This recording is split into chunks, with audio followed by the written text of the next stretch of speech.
Hey guys, Mike here with Rapid Quants. It's March 19th, 2022. Let's do a quick update on the crypto market, shall we? So Bitcoin is crawling higher. That's good. It's positive, but it's been slow going over the last week or so. Slowly it works its way higher, and that's very positive, but we still got a long ways to go, and I'm going to cover this in a little bit more detail, but just want to give you a general overview. So if you see here this line here, you know, that's kind of where we actually are right now. It's very interesting, actually. I just noticed that as I'm speaking, to be honest. This is produced by the current price, right? This line here, and you can tell it's actually right at a point where we can delineate previous resistance. Right? See right here, it pushed against here and fell back, then sliced through. Later on, it sliced back down immediately. That wasn't very strong yet, but then this started holding up as resistance here again, and then finally, after that, after this breach here, right? Resistance, breach, right? And then here, it started acting like, let me put myself down here, up here.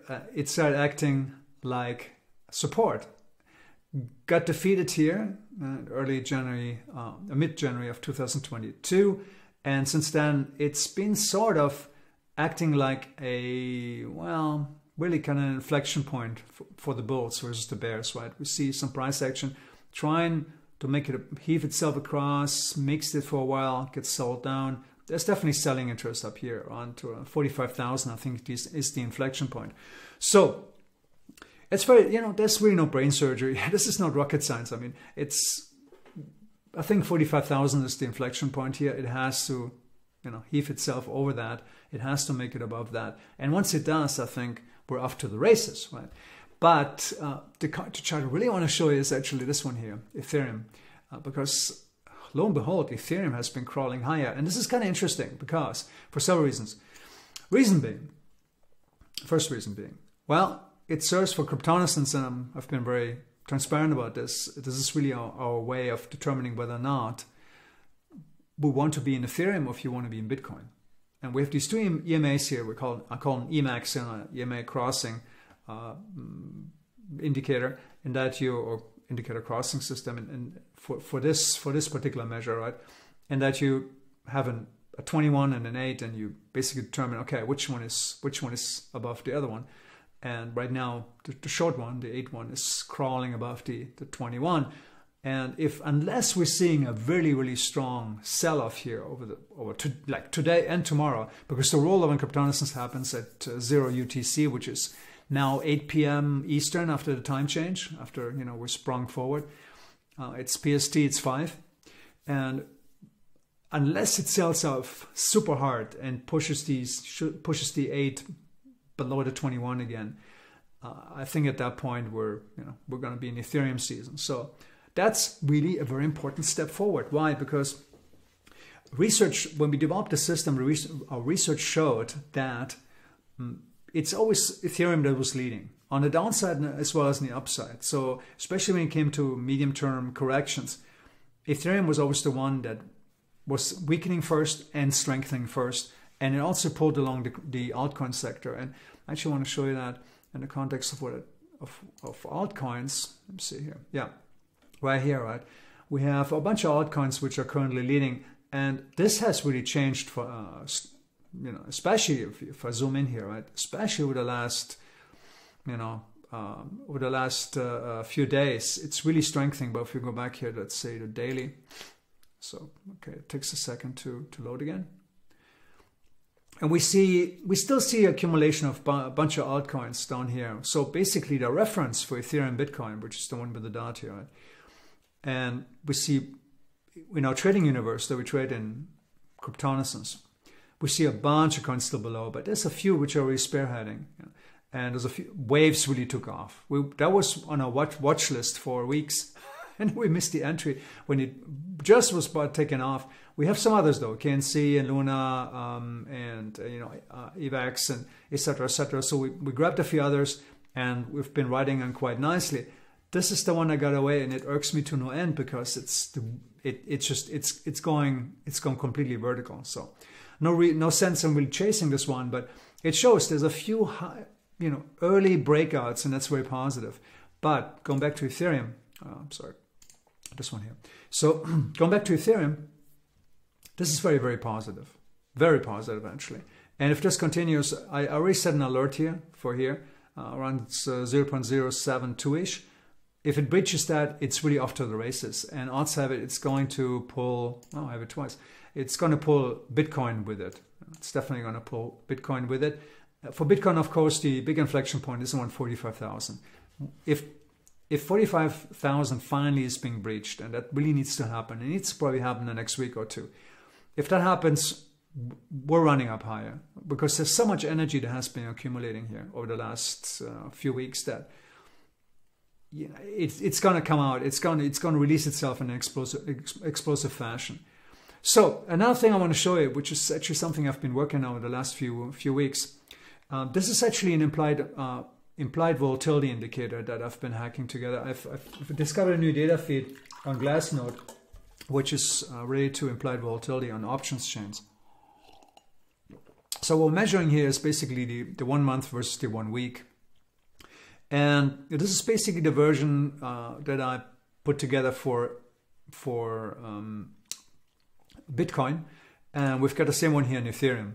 I know it says Bitcoin up here, but when I spit out that chart, I didn't bother to change the label. But this is Ethereum, just take my words for it. It's much more volatile, and it really ties into the Ethereum having been always on the forefront, always being more volatile, being more bearish, doing bearish periods, being more bullish during bullish periods, and just that's the way it just plays out. And here we're seeing the Bitcoin equivalent, and this is actually something that should not be underestimated. I haven't seen anyone else actually do this in this space. This is something that's being widely used by institutional traders, by people who there's really like a kind of a core group of quant traders who focus on implied volatility, options traders as well. And this is kind of almost our bread and butter. This is actually, as a subscriber, you have access to that. It's IVTS, replicquants.com. You actually have access to that. It's a new tool shed. And it allows you to basically see when implied volatility gets a little bit out of proportion and there's a high probability of snapping back. So you see these high spikes here. The control signal is a slightly smooth version of it, right? That it's an algo that we employ to smooth the system a little bit. It's not moving average, it's something else.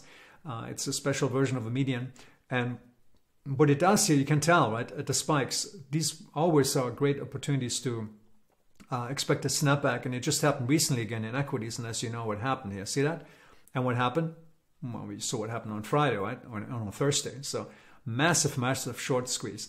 So this is gold. This has been gold for a long time. The same, by the way, on the upside. See, when we drop below 0.8 here on the IVTS and we shoot out a little bit, drop a little bit below. Oh, you definitely want to be long volatility. Not long the market, long volatility. So short the market, right? So this has been bread and butter for a long time. We use this very effectively. So when I saw over in Glassnode that they offered implied volatility feeds, ooh, I want a piece of that action, as you can imagine. And well, here it is, and it's less refined. But also remember, the data feed on this, it only goes back to February 16th of 2021. That's where the data feed ends. So it's a little bit immature, the market. Of course, when you look over its Deribit feed, Deribit is one of the implied volatility market. Derivatives markets. That you can access these days, probably the most liquid to my understanding. You can trade futures also on Binance and a few others, but I think Deribit is really the one at this point. But in comparison, when I look at the open interest over there, in comparison with what we see in equities, it's of course nothing. So this market still has to mature. But we already see very, very, very interesting formations here. Let's see, very similar as what we see. It's not as clean a signal though, right? And one thing that stands out is that, it's very interesting that, especially over when you look at the version from the Ethereum version, it kind of moves with the market, which traditionally doesn't make much sense, right? It doesn't make much sense for it to move along with the market. If I would plot the SPX against this one here, right, against the IVTS on equities, then it would run more or less inverse. But here we see it running with the market. So there's kind of some idiosyncrasies that I honestly can't really figure out yet. But what I do see are very similar formations as I've seen over on the equity side, right, where it shoots out. See that?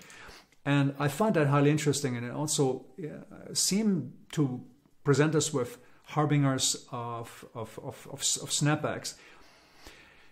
The only caveat in my book is that the timing is a little bit off in terms of it's really early. On the forefront, right? If you think about building an indicator or building anyone that tells you, about market direction or potential course corrections, yeah, you want it to be not lagging, you want it to be leading, correct? I mean, that's the name of the game. But this is quite leading. I mean, look at this, January, February, right? So we're talking about like at least a week until price really responds. So it gives us plenty of time. Well, here on Ethereum right now, it's not, honestly, I couldn't figure out how to create more space here. I really hate the plotting mechanism in Python. It's a major pain. But you can see actually this signal was really, really high on Ethereum. So, the signal was actually at 112, and the control one, right, it was only at like 99, almost like at the 1 mark, right? A little bit below the 1 mark. So quite a detaching. So that indicates it's going to snap back. And that means we're probably going to see a little bit of a pullback again in Ethereum, right? So if we're going back to Ethereum here, most likely it'll probably spike into here, gets pulled back again for a day or two, right? Correct. And then break, most likely break higher. That's the way I see it right now. But either way, most likely weekend at the rollover, we're going to switch into Ethereum again. Finally, after 11 weeks being stuck in Bitcoin mode. So definitely a step towards in the right direction. And yeah, let's keep it up. And that's all I got. I think that's it. It's all positive all around. It just has to come to fruition. It has to go take the final step, basically. It has to take the final step, in here in Ethereum as well over in Bitcoin. Let me pull that one up one more time. So here in Bitcoin, it's gotta gain those final 3,000-4,000 before it really can reach escape velocity, right? And once we're there, we're finally out of the rut after months of pain. So I'm very much looking forward to that. I'm sure you are. If you haven't accumulated here yet, this is a good time to accumulate. I've been emphasizing this for a long time. I've been saying it down here. I've been saying it down here. Some of you have believed me. A lot of you have not. So I'm just telling you, this is the time to accumulate. So don't diddle-daddle. If you're dilly-dallying, what's the word, right? Don't, this opportunity is not going to stick around forever. So, if you want to be in crypto, yeah, of course you can drop them lower again. Nothing's ever guaranteed. But for me, this still looks like a great buying opportunity. So, do what you deem, works for you. But I definitely have been accumulating, and so have many of us who are trading the system. So that's all. Okay. Yeah, that's all I got for today. And I'll see you guys next time. Cheers.